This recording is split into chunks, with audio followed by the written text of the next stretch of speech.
L'invité de Béatrice Rulle en ce jeudi matin, 6 minutes avec Jérôme Strobel. Il est responsable des Verts transfrontaliers concernant le lancement d'une pétition contre l'échangeur autoroutier de Viry. Bonjour Jérôme Strobel. Bonjour Béatrice. Merci d'être sur Radio Lac ce matin. Les Verts suisses et français lancent donc ensemble une pétition transfrontalière contre le projet d'échangeur de Viry. Une première. Alors les esprits chagrins vont dire que quand c'est pour faire saboter un projet, les Verts sont toujours unis. Ah mais pas du tout. Vous voulez pas faire saboter le projet ? Alors on veut évidemment que le projet d'échangeur se réalise pas, mais comme vous pouvez le voir dans la pétition, on milite en faveur d'une autre politique de la mobilité.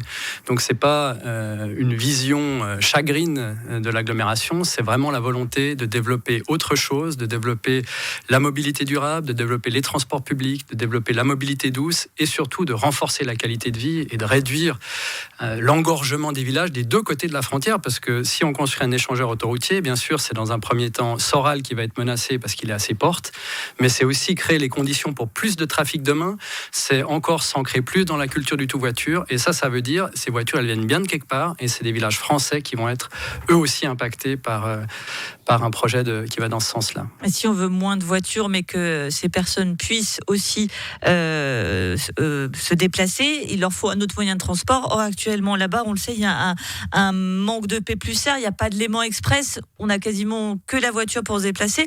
Forcément, ça demande des aménagements aussi. C'est clair. Et nous, ce qu'on demande, c'est un véritable plan Marshall d'investissement en faveur de cette mobilité durable. En 20 ans, la population dans cette zone a presque doublé sous l'effet de l'attractivité de l'économie genevoise. Et pendant ces 20 ans, on n'a presque rien fait pour développer des alternatives à la voiture. Donc évidemment, toutes ces travailleuses et ces travailleurs s'engouffrent dans les voitures. Ils n'ont pas d'alternative et c'est ça qu'on doit développer aujourd'hui pour, encore une fois, préserver le climat, préserver la qualité de vie.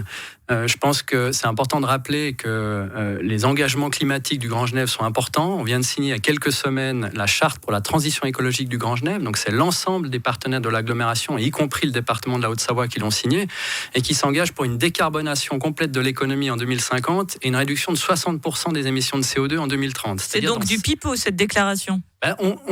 Alors effectivement, on fait face à une grande incohérence. Comment on peut d'un côté signer cette charte et de l'autre pousser pour un projet qui va nous ancrer encore dans le développement automobile, en sachant que la mobilité, c'est le premier poste d'émission de CO2 de l'agglomération aujourd'hui. Donc il y a un besoin de recréer de la cohérence pour cette agglomération avec une vision claire, qui soit une vision verte, une vision pour la qualité de vie, et c'est ça qu'on demande. Que les Français soient cohérents, ça va faire parler. On va revenir juste sur ce plan Marshall en faveur de la mobilité. Vous savez donc que le peuple genevois a refusé de financer les P+R en France voisine il y a quelques années. Si on parle de plan Marshall, il y a quelques dents qui vont crisser. Alors, les Genevois ont refusé de peu, il y a maintenant 10 ans, de créer des P+R. Je pense qu'aujourd'hui, on voit où ça nous a amené de finalement ne pas se mettre tous ensemble autour d'une table pour développer les infrastructures dont on a besoin. On voit qu'aujourd'hui, des villages comme Soral, mais bien d'autres à la frontière, sont engorgés par le trafic. Donc on voit finalement les symptômes de mal-développement que cette politique d'esprit de clocher nous a amené à avoir. Et je crois qu'aujourd'hui, on doit la dépasser, on doit avoir une vision commune. C'est pas une vision des Genevois contre les Hauts-Savoyards, c'est une vision collective. Et c'est pour ça d'ailleurs qu'on a une pétition qui est transfrontalière avec des associations environnementales des deux côtés de la frontière pour bien montrer que c'est une vision commune qu'on veut développer aujourd'hui. Concrètement, qu'est-ce qu'il faudrait faire selon vous quand vous parlez justement de plan Marshall, c'est-à-dire plus de voies cyclables? Qu'est-ce que c'est très concrètement?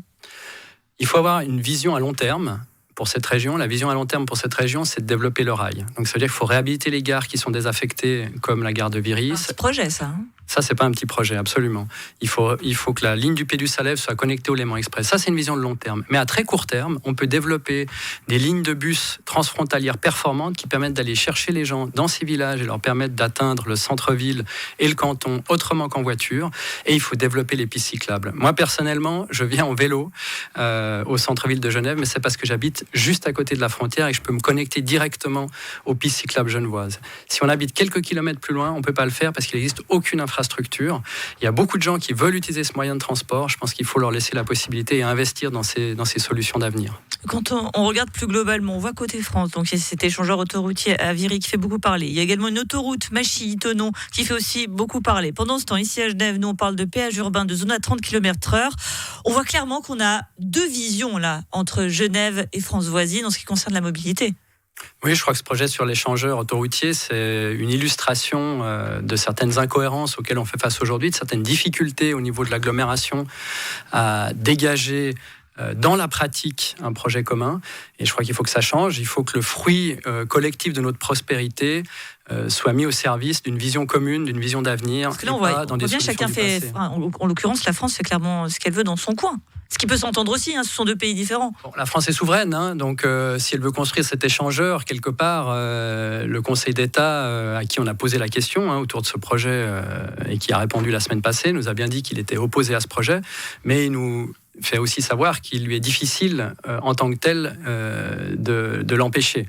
Donc là, il y a un besoin de renforcer la coopération transfrontalière qui aujourd'hui est quand même dans une passe un peu difficile pour encore une fois mettre les projets au service d'une vision commune. Et vive le Grand Genève. Merci Jérôme Strobel, responsable des Verts transfrontaliers, d'avoir été sur Radio Lac ce matin. Merci.